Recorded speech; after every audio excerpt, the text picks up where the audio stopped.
சபரியோட தலை இந்த வீக் எப்படி இருந்துச்சுன்னு கேட்டிருந்தாங்க. அவருக்கு கோவம் வந்துச்சு, நிதானமா எல்லாம் அம்புலா இருக்குன்ற மாதிரி எல்லாத்துக்குமே அம்புலா இருந்தாரு. ஆனா எந்த ப்ராப்ளமுக்கும் சொல்யூஷன் கொடுக்கல. திவாகரை கேட்கும்போது அவரு வினோத் வந்து ரொம்ப சீப் பிஹேவியரா இருக்காரு, தயவு செய்து நீ மூடிட்டு உட்கார்ந்துருன்ற மாதிரி. அவரை படிச்சிருக்கீங்களா? உங்களை இந்த வேர்டு யூஸ் பண்ணாதீங்க, ஷோலையும் யூஸ் பண்றீங்க, வீக்கெண்ட்லயும் யூஸ் பண்ணுறீங்க. அகெயின் திவாகருக்கு ஒரு நோஸ் கட். சபரி வந்து எல்லாரோட குட் புக்லயே இருக்க ட்ரை பண்றாரு. இல்ல அவரோட கேங்ல இருக்கவங்களுக்கு மட்டும் அந்த குட் புக் மட்டும் இருக்கதான் அவர் ட்ரை பண்றாரு. எஃப்ஜே சொன்னார் பிரசன்ஸா இல்ல. கமருதீன் வந்து சபரியோட காம்படிட்டிவ்ல இந்த திவ்யாவையும் பார்வையும் மட்டும் டாய்லெட் கிளீனிங்ல போட்டுட்டாரு. அதனால அவர் உள்ள இருக்க ரியல்லாம் வெளியே வருது, வன்மம் அப்படின்ற மாதிரி சொல்லியிருந்தாரு. விக்ரம் வந்து கன்ஃபியூஸா இருந்தாங்க, ரொம்ப ஓவர் திங்கிங்கா இருந்தாங்க.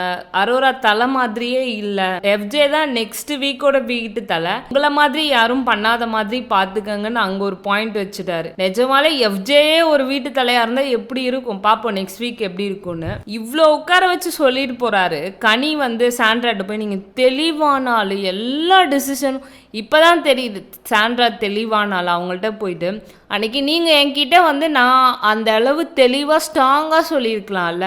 ஆமாம் அது ஏன் தப்பு தான் சாண்ட்ரா சொல்கிறாங்க, இதை நீங்கள் அங்கே சொல்லலையே, ஏன் மேலே தப்பு இருக்க மாதிரி ஏன் ப்ரொஜெக்ட் பண்ணுறீங்க. அவங்க சொல்லாதது ஓகே, அப்போ கூட கனி வந்து அவங்க ஏன் கரெக்டாக டிசிஷன் எடுக்கலன்னு மட்டும்தான் கேட்டாங்களே தவிர சாண்ட்ராவை பற்றி எதுவுமே கேட்கல. நம்ம ஒரு இடத்துல பயப்படுவோம், ஒரு இடத்துல அழுக செய்வோம், அதுமாதிரி சாண்ட்ரா பயந்துட்டு சைலண்ட்டாக இருந்துட்டாங்க. ஆனால் கனிக்கு பழக்கமான இடம், ஆல்ரெடி எல்லாரும் சொன்னால் கேட்குற ஒரு ராட்சமாத்தா வேற, அவங்க வந்து ஸ்ட்ராங்காக கிளியராக சொல்லியிருக்கலாம். இதை கேட்டதுக்கு உண்மையாகவே கனி வந்து ஒரு மாதிரி கேம் ப்ளே பண்ணுறாங்களா?